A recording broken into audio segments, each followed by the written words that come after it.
Assalamualaikum warahmatullahi wabarakatuh. Perkenalkan, nama saya Hartini dengan nomor induk mahasiswa A11120020. Baik, dalam video ini saya akan memaparkan materi mengenai cerpen novel atau film yang mengaktualisasi teori kepribadian humanistik oleh Abraham Maslow. Di sini novel yang saya ambil yaitu berjudul Surat Dahlan. Sedikit sinopsis yang akan saya bacakan adalah sebagai berikut. Bagi setiap perantau sepertiku, rindu adalah hantu yang paling menakutkan. Tak ada yang tahu bagaimana ia mendatangiku setiap waktu. Begitu menyiksa, menggeretakkan tulang-tulang ketabahan. Kalimat indah di atas merupakan penggalan perasaan Dahlan muda yang merindu keluarga di tengah perantauan Samarinda, Kalimantan. Dahlan memang melanjutkan kuliahnya di kota tersebut. Ia ingin membahagiakan ayahnya, juga menyanggupi keinginan Aisyah agar mereka kelak bertemu setelah berhasil meraih gelar sarjana. Dahlan melanjutkan kuliah di PTAI Samarinda, sebuah tempat yang tadinya ia anggap akan mengisi pengetahuan kepalanya. Tapi harapan Dahlan jauh meleset. Ia merasa apa yang diajarkan di kampusnya hanya sekedar teori. Karena sering merasa bosan, ia kemudian lebih sering meninggalkan kelas dan memilih pergi ke ruangan pelajar Islam Indonesia atau yang disingkat dengan PII.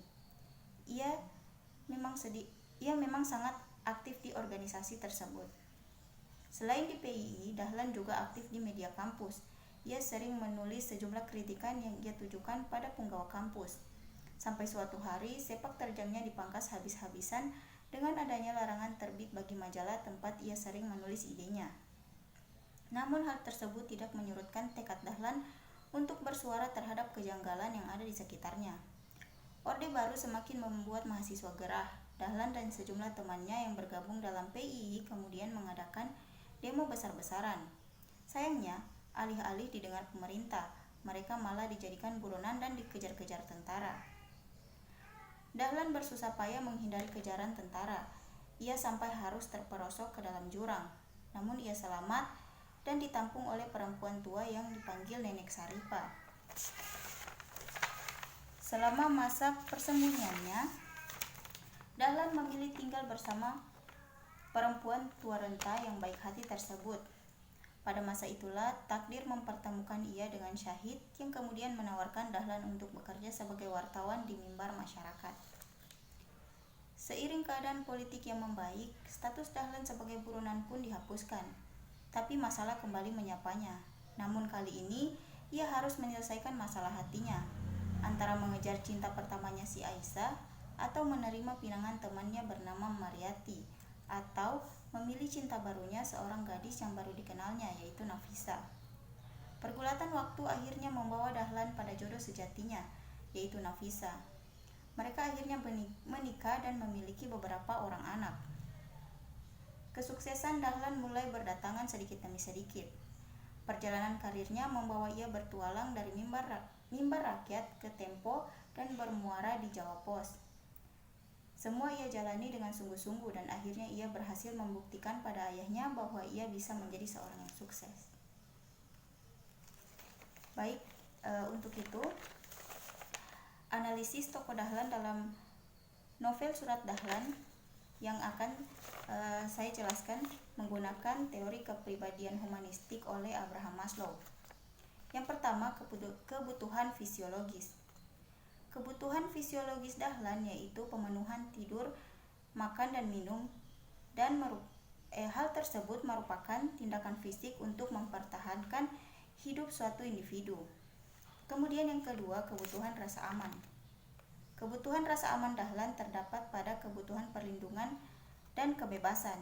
Kebutuhan ini dibutuhkan Dahlan ketika dirinya diliputi cemas karena membayangkan nyawanya akan dihabisi tentara sewaktu aksi unjuk rasa yang dilakukannya gagal. Rasa cemas Dahlan membuktikan ia membutuhkan the safety net dalam hal perlindungan dan kebebasan. Dan rasa aman dirasakan Dahlan sesuai apa yang tadi saya bacakan pada sinopsis, yaitu ketika ia terperosok ke dalam jurang, kemudian ia diselamatkan oleh seorang perempuan yang tua renta yang biasa dipanggil Nenek Saripa. Kemudian yang ketiga, kebutuhan rasa cinta dan memiliki. Kebutuhan rasa cinta dan memiliki Dahlan yaitu membutuhkan cinta dan kasih dari seorang yang ia harapkan, yaitu Nafisa, yang kemudian Nafisa tersebut berhasil menikah dengan Dahlan. Kemudian yang keempat, kebutuhan harga diri. Kebutuhan harga diri Dahlan ialah ia pernah melalui kerja kerasnya dalam bekerja sebagai seorang wartawan. Kebutuhan harga diri yang pertama kali ia dapatkan adalah berupa pujian, pengakuan, dan kepercayaan. Karena potensi yang dimiliki Dahlan, puncak kesuksesan Dahlan adalah ketika ia dipercaya untuk memimpin Jawa Pos. Kemudian, kebutuhan aktualisasi diri. Tokoh Dahlan yang digambarkan Pabicara telah berhasil mencapai tingkat kebutuhan ini yang dapat dilihat dari terpenuhinya 4 tingkatan kebutuhan di bawahnya. Kriteria lainnya untuk mengukur bahwa individu tersebut telah mengaktualisasi dirinya dapat melalui 14 ciri-ciri individu yang teraktualisasi. Dahlan telah memiliki beberapa di antaranya, yaitu sifat jujur, menyukai tantangan, tidak pernah takut gagal, lebih memahami hidup dengan banyak bersyukur, dan menerima setiap perbedaan yang ada. Baik, itulah materi yang dapat saya paparkan.